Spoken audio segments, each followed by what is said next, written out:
Hoje é 23 de setembro, dia da visibilidade bissexual, e eu trago um vídeo que pode ser polêmico, mas eu tenho certeza que vai ajudar você a expandir o que você pensa sobre o tema. Bora lá? Já me pediram muitas vezes aqui no Instagram e no YouTube para eu falar sobre a bissexualidade, e eu não falei até hoje. Acho que era um bom dia para falar, e vou fazer um vídeo que pode ser um pouco longo, mas eu acho que vai valer a pena você assistir. Por quê? Porque eu não queria falar do que eu acho, do que eu imagino, eu queria falar de algo um pouco mais concreto.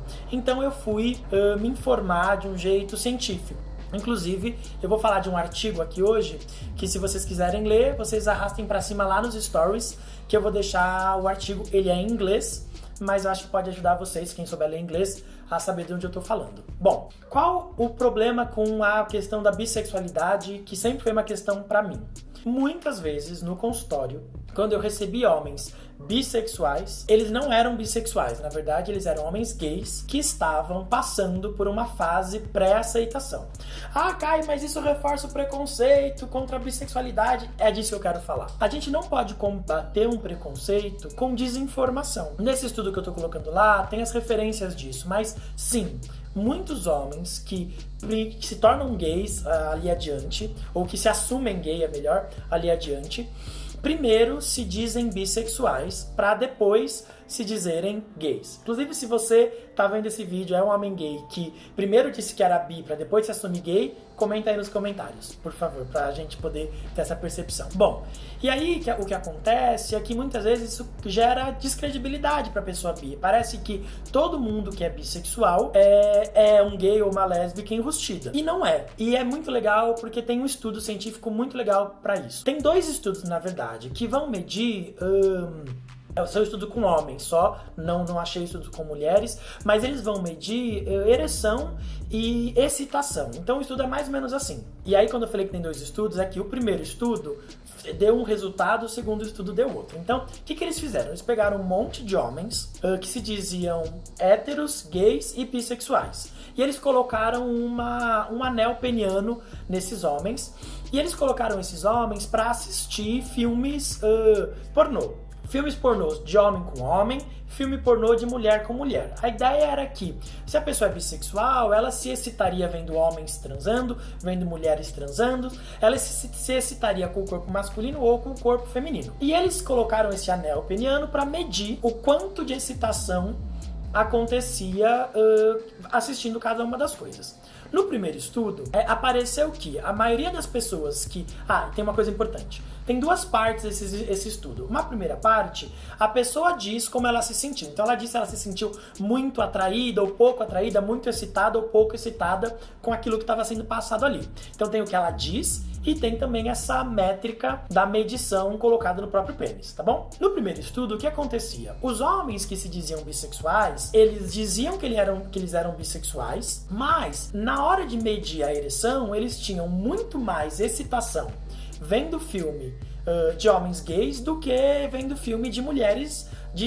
Ou seja, apesar deles falarem, não, eu sou bissexual, o corpo deles reagia predominantemente na relação com os homens. Então, o psicólogo que foi fazer o segundo estudo, ele falou assim, bom, será que realmente então a bissexualidade não existe? Todo homem que fala que é bissexual, na verdade, é gay e é isso? E ele foi entender que no estudo anterior tinha algumas falhas metodológicas. Eu fiz uma live há muito tempo atrás falando disso. Alguns estudos precisam ser... A gente tem que entender como o estudo foi feito pra gente poder avaliar a veracidade ou quão aquelas informações são legítimas ou não. O que ele viu na pesquisa anterior? Que os homens, quando foram recrutados em ambientes gays. Ou seja, os homens héteros foram recrutados em ambientes, qualquer ambiente, e os homens gays no ambiente gays, e os homens bis também no ambiente gays. Então eram homens que, apesar de se dizer bissexuais, foram selecionados predominantemente em ambientes homossexuais. Então ele imaginou que isso poderia ter enviesado a pesquisa. Uma outra coisa é que no critério de avaliação da primeira pesquisa, a pessoa tinha que se declarar bissexual e dizer que tinha atração por homem e por mulher. Nessa segunda pesquisa, então teve duas mudanças. A primeira é que eles recrutaram os homens bissexuais em lugares de contextos bissexuais. Então, por exemplo, ao invés de ir lá numa revista gay recrutar, fazer um anúncio numa revista ou num site gays, eles recrutaram essas pessoas em sites ou lugares que publicavam coisas para esse público, para um público bissexual. Bom, então essa foi a primeira mudança. E a segunda mudança foi que, além de dizer que tem excitação sexual, a pessoa também tinha que ter tido pelo menos um relacionamento afetivo amoroso de pelo menos 3 meses ou 2 meses, eu não me lembro agora, tá lá no artigo, vocês podem ler.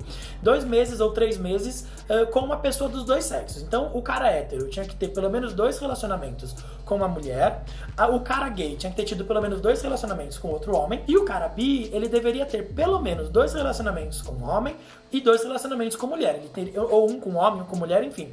Mas ele tinha que ter tido também relacionamento para além da excitação.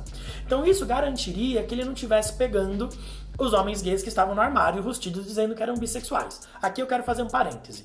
O homem gay conta que é bissexual porque ele próprio tá lidando com aquela dificuldade de se assumir. Então ele tá tentando contar pra ele mesmo que não, ele não é gay, é um processo. Isso pode ser por algo dele mesmo, pela sociedade. Então isso é comum de acontecer. E nessa pesquisa eles queriam tirar essas pessoas. Se você vai no meio gay, você pode encontrar muito desses homens que são gays, mas que ainda estão só se dizendo bissexuais. Então eles mudaram isso na pesquisa e a pesquisa foi feita do mesmo jeito. Então, o anel peniano para medir a excitação, e tinha uma coisa interessante, o critério era assim, para eles avaliarem que a excitação foi parecida, o homem bissexual ele deveria se excitar numa métrica que fosse parecida. Então assim, ele deveria ter o mesmo tipo de excitação com um e com o outro, com um homem e com uma mulher.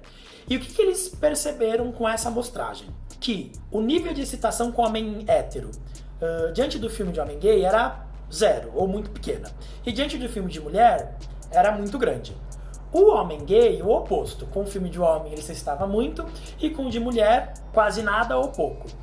E o homem bissexual, ele precisaria alcançar uma média que fosse a relação do homem e do homem gay, ele deveria ficar na média do nível de excitação. Ou seja, se ele se excitasse um pouquinho, mas não fosse uma excitação equivalente a uma excitação como o homem hétero ou o homem gay teria diante dos vídeos, não valeria, porque ele estaria...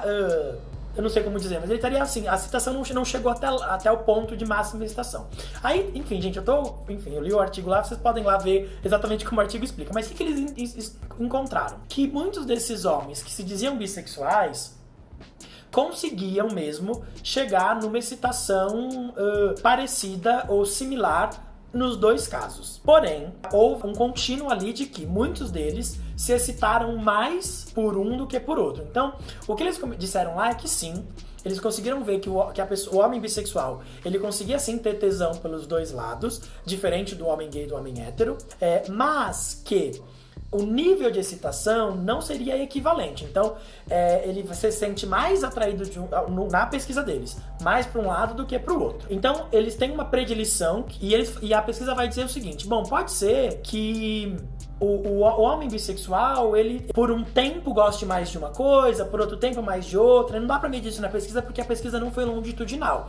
A pesquisa foi uma pesquisa de um momento, né? Mas pra gente concluir, o que a gente entende então? Que existem muitos homens gays sim, que se dizem bissexuais e depois se assumem gays, mas isso não significa que não existam homens bissexuais ou pessoas bissexuais. A gente consegue aferir por medição científica que existem pessoas que sim, conseguem ter excitação sexual tanto por um sexo quanto por outro, mas que essas pessoas muitas vezes vão ter uma inclinação de excitação maior para um lado ou para o outro. Isso confirma um pouquinho as ideias do Kinsen, que é um dos primeiros cientistas que foi estudar a sexualidade mais profundamente. É isso. Então a gente pode usar tudo isso que eu falei para dizer que sim, existe ciência comprovando que a bissexualidade ela existe. Existem também pessoas que usam a bissexualidade como passagem e que a gente tem que ter espaço para acolher todas essas pessoas. Eu quis fazer esse vídeo porque a gente tende a querer dizer não, a gente não pode dizer que tem gente bi que é gay enrustido porque isso é ruim. Mas isso é verdade, isso também existe. Mas não é porque tem pessoas que não conseguiram se assumir gays, que se assumem bi e que às vezes estão em processo que a bissexualidade não exista. Então, existem bissexuais, existem héteros, existem gays que não estão se assumindo gays ainda e que precisam se assumir gays, e tudo isso faz parte do processo de cada uma das pessoas, certo? Se você gostou desse vídeo, compartilha. Beijo pra vocês, tchau, tchau.